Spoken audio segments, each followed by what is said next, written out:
Hi class, welcome to Aadhini RP study hub. இன்றைக்கி நம்ம வந்து டிஎன்பிசி கொஷின்ஸை பற்றி டிஸ்கஸ் பண்ண போகிறோம். அதாவது டிஎன்பிசி கொஷினில் ஆன்சர் கொடுத்துருவாங்க.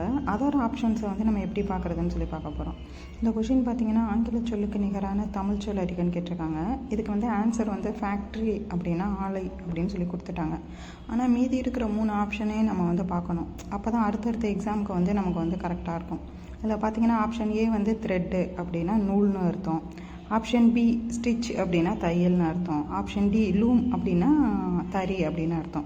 இந்த கொஷின் பார்த்தீங்கன்னா ஒருமை பன்மை அறிந்து சரியான தொடரை தேர்வு செய்யணும்னு சொல்லிட்டாங்க. அவங்களே ஆன்சர் என்னன்னு கொடுத்துட்டாங்க.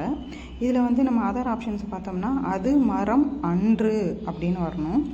அடுத்து வந்து அவை பறவைகள் அல்ல அப்படின்னு சொல்லி வரணும். அவன் திருடன் அல்லன் அப்படின்னு சொல்லி வரணும். அடுத்த கொஷின் பார்த்தீங்கன்னா சரியான மரபு சொல்லி தேர்வு செய்கின்றது. இதில் கூகை அப்படின்னா குளரும்னு அர்த்தம். மற்ற ஆப்ஷன்ஸுக்கு பார்த்தீங்கன்னா எது கூவும்னா குயில் கூவும், எது கோழி வந்து கொக்கரிக்கும், புறா வந்து அகவும். அதை தான் வந்து நான் வந்து அந்த ஸ்லைடுக்கு கீழே கொடுத்துருக்கேன். அடுத்து வந்து மெல்லினத்திற்கு இணை எழுத்து இடம்பெறாத சொல் எது அப்படின்னு சொல்லி கேட்டிருக்காங்க. இதில் வந்து மெல்லினம் அப்படின்னா வல்லினம் மெல்லினம் இடையினம் இருக்கும்ல, அதில் உள்ளது தான். மெல்லினத்துக்கு இனமான சொல் எதுனா வல்லினம். அந்த வந்து கசட தபர ஞான நமனத்தை சொல்கிறாங்க. இதில் வந்து கிண்ணம் அப்படிங்கிற சொல் வந்து இல்லாமல் இருக்குது. இதுக்கு வந்து இன்னுக்கு பக்கத்தில் வந்து டானா வரிசை தான் வரணும். எக்ஸாம்பிள் வந்து வண்டி, நண்டு இதெல்லாம் வரும். இந்த கொஷின் பார்த்தீங்கன்னா அடைப்புக்குள் உள்ள சொற்களை கோடிட்ட இடங்களில் நிரப்புகன்னு சொல்லி கேட்டிருக்காங்க. இந்திய மொழிகளின் மூலமும் வேறுமாக தமிழ் என்ன அப்படின்னு சொல்லி கேட்குறாங்க. திகழ்னு ப்ராக்கெட்லேயே கொடுத்துட்டாங்க. ஆன்சர் வந்து திகழ்கிறது அப்படின்னு சொல்லி கொடுத்துட்டாங்க. இதில் நம்ம திகழும் அப்படின்னு சொல்லி போட்டோம்னா வந்து அது வந்து இனிமே எதிர்காலத்தை குறிக்குது. திகழ்ந்த அப்படின்னு சொன்னால் அது வந்து முடிஞ்சு போனதை பற்றி குறிக்குது.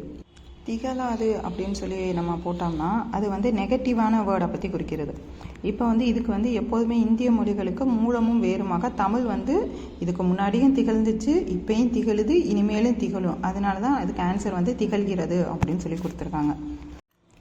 டெய்லி இது மாதிரி கொஷின்ஸ் வந்து ரெகுலராக பார்ப்போம். நம்ம டிஎன்பிசி சம்மந்தமான கொஷின்ஸு, மேக்ஸு, ஜிகே, தமிழ் எல்லாமே ஓல்டு கொஷின்ஸ் வந்து அதை எப்படி நம்ம அதர் ஆப்ஷன்ஸை வந்து எப்படி பார்க்கலாம் அப்படின்னு சொல்லிட்டு பார்ப்போம். தேங்க்யூ.